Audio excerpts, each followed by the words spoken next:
अस्सलाम वालेकुम दोस्तों। दुनिया के नंबर 1 हीरो के तौर पर उभरे ईरान के supreme leader Syed Ayatollah Khamenei साहब किस तरह से ईरान के सुप्रीम लीडर बने, किस तरह से उन्होंने इजराइल को जंग में हरा दिया, आज उनकी हर तरफ वाह वाह हो रही है। मैं उनकी ज़िंदगी की कुछ बातें आप लोगों के सामने लेकर आया हूं, तो प्लीज़ आप इस वीडियो को पूरा देखिए और मैं शुरू करता हूं कि वो किस तरह से लीडर बने और किस तरह से उन्होंने अमेरिका और इजराइल को शिकस्त दी। वीडियो में बने रहिए। ईरान का नाम आज विश्व मंच पर एक ताकतवर मुल्क के तौर पर जाना जाता है, जिसके supreme leader Ayatollah Syed Ali Khamenei की हुकूमत ने इसे एक मजहबी और सियासी ताकत में तब्दील किया। 1979 की इस्लामी क्रांति इनकलाब इस्लामी ने न सिर्फ ईरान की तारीख बदली बल्कि मध्य पूर्व की सियासत को भी नया रंग दिया। इस रिपोर्ट में हम खामेनेई के सुप्रीम लीडर बनने की दास्तान, इस्लामी इनकलाब की शुरुआत और ईरान की अमेरिका व इसराइल के खिलाफ जंग की हकीकत को बयान करेंगे। अयतुल्लाह अली खामेनेई का जन्म 19 अप्रैल 1939 को ईरान के मशहद शहर में एक मजहबी खानदान में हुआ। उनके वालिद सैयद जवाद हुसैनी खामेनेई भी एक मशहूर आलिम दीन थे। खामेनेई ने बचपन से ही शिया मजहब की तालीम हासिल की। महज 4 साल की उम्र में उन्हें मकतब भेजा गया, जहां कुरान, अरबी और इस्लामी फ़लसफ़े की पढ़ाई शुरू हुई। 11 साल की उम्र में वे मौलवी बन चुके थे और मशहद के इस्लामी स्कूल में उनकी काबिलियत की खूब तारीफ हुई। खामेनेई ने 1958 से 1964 तक कोम शहर में शिया मजहब की गहरी तालीम हासिल की। यहीं उनकी मुलाकात अपने उस्ताद और इनकलाब के रहनुमा अयतुल्लाह रूहुल्लाह खुमैनी से हुई। खुमैनी के क्रांतिकारी ख्यालात ने खामेनेई को गहरे तौर पर मुतासिर किया। उन्होंने शाह मोहम्मद रज़ा पहलवी के खिलाफ खुमैनी के आंदोलन में हिस्सा लिया और कई बार गिरफ्तार भी हुए। उनकी जिंदगी का ये दौर जिद्दोजहद और कुर्बानी से भरा रहा।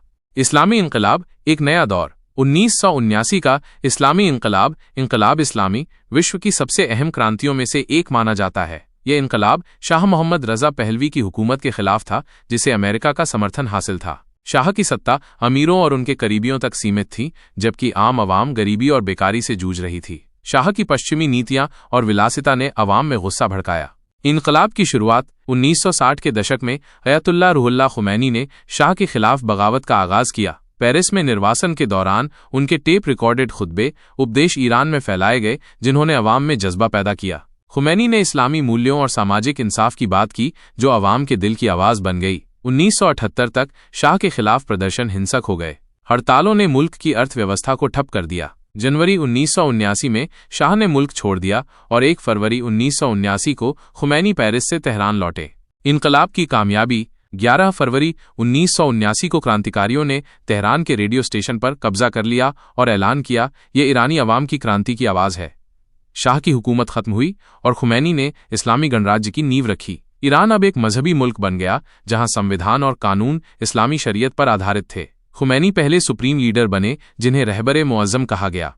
अयतुल्लाह खामेनेई का सुप्रीम लीडर बनना। 1989 में अयतुल्लाह रूहुल्लाह खुमैनी का इंतकाल हो गया। उस वक्त खामेनेई ईरान के राष्ट्रपति थे। 1981-1989 खुमैनी की वसीयत पढ़ने के बाद असेंबली ऑफ एक्सपर्ट्स ने खामेनेई को सुप्रीम लीडर चुना। यह फैसला हैरान करने वाला था, क्योंकि खामेनेई उस वक्त अयतुल्लाह के दर्जे पर नहीं थे। उनके सुप्रीम लीडर बनने के लिए संविधान में संशोधन किया गया, जिसमें यह शर्त हटाई गई कि सुप्रीम लीडर को अयतुल्लाह होना जरूरी है। खामेनेई ने अपने उस्ताद खुमैनी के इनकलाबी ख्यालात को आगे बढ़ाया। उन्होंने ईरान को एक मजहबी तानाशाही में तब्दील किया, जहां सुप्रीम लीडर की हुकूमत सर्वोच्च है। वे सशस्त्र बलों के कमांडर इन चीफ हैं और विदेश नीति से लेकर अर्थव्यवस्था तक सभी अहम फैसले लेते हैं। उनकी सियासी दूरदर्शिता और दृढ़ता ने ईरान को क्षेत्रीय ताकत बनाया। ईरान का इसराइल और अमेरिका के खिलाफ जंग। ईरान और इसराइल अमेरिका के बीच दुश्मनी की जड़ें इस्लामी इनकलाब में हैं। खामेनेई अमेरिका को बड़ा शैतान और इसराइल को कैंसर ट्यूमर कहते हैं। उनकी विदेश नीति का मकसद फिलिस्तीन की आज़ादी और इस्लामी इनकलाब के ख्यालात का प्रसार है। इसराइल के साथ तनाव। 1979 की क्रांति से पहले ईरान और इसराइल के रिश्ते दोस्ताना थे, लेकिन खुमैनी के नेतृत्व में ईरान ने इसराइल को गैर कानूनी मुल्क करार दिया। खामेनेई ने इस नीति को और सख्त किया। ईरान ने हिजबुल्लाह और हमास जैसे समूहों को समर्थन दिया, जो इसराइल के खिलाफ जंग लड़ते हैं। हाल के सालों में दोनों मुल्कों के बीच मिसाइल हमले, साइबर युद्ध और टारगेट किलिंग्स बढ़ी हैं। 2025 में इसराइल ने ईरान के परमाणु ठिकानों और सैन्य कमांडरों पर हमले किए, जिसके जवाब में ईरान ने इसराइल पर मिसाइल दागे। इसराइली प्रधानमंत्री बेंजामिन नेतन्याहू ने कहा कि खामेनेई की हत्या से जंग खत्म हो सकती है, लेकिन अमेरिका ने इस योजना पर रोक लगाई। खामेनेई ने जवाब में कहा, ईरान सरेंडर नहीं करेगा। इसराइल ने बड़ी गलती की है और उसे सजा मिलेगी। अमेरिका के साथ टकराव। अमेरिका और ईरान के रिश्ते 1953 के तख्तापलट से बिगड़े जब CIA ने ईरान के चुने हुए प्रधानमंत्री मोहम्मद मोसद्देक को हटाया। 1979 की क्रांति और तेहरान में अमेरिकी दूतावास पर बंधक संकट ने रिश्तों को और खराब किया। खामेनेई ने अमेरिका को ईरान की हर मुसीबत का जिम्मेदार ठहराया। 2025 में अमेरिका ने ईरान के परमाणु ठिकानों पर हमले किए, जिसके बाद खामेनेई ने चेतावनी दी, अमेरिकी दखल का अंजाम बुरा होगा। क्या ईरान ने जीत हासिल की? ईरान ने सीधे तौर पर इसराइल या अमेरिका को सैन्य रूप से हराया नहीं है, लेकिन उसने प्रॉक्सी जंगों, हिजबुल्लाह, हमास और क्षेत्रीय प्रभाव के जरिए दोनों मुल्कों को चुनौती दी है। ईरान का परमाणु कार्यक्रम और मिसाइल ताकत उसे रणनीतिक रूप से मजबूत बनाती है। खामेनेई की नीतियों ने ईरान को मध्य पूर्व में एक ताकतवर मुल्क बनाया, जो अमेरिका और इसराइल के लिए सिरदर्द बना हुआ है। खामेनेई की विरासत और भविष्य। 86 साल की उम्र में खामेनेई की सेहत को लेकर अटकलें तेज हैं। उन्होंने अपने उत्तराधिकारी के तौर पर 3 मौलवियों के नाम सुझाए हैं, जिसमें उनका बेटा मोजतबा शामिल नहीं है। ये कदम ये दिखाता है कि खामेनेई अपनी विरासत को बरकरार रखना चाहते हैं। ईरान की सत्ता व्यवस्था में सुप्रीम लीडर का पद सबसे अहम है। असेंबली ऑफ एक्सपर्ट्स और गार्जियन काउंसिल के जरिए अगला लीडर चुना जाएगा, लेकिन खामेनेई के बाद सत्ता का हस्तांतरण शांतिपूर्ण होगा या नहीं, ये एक बड़ा सवाल है।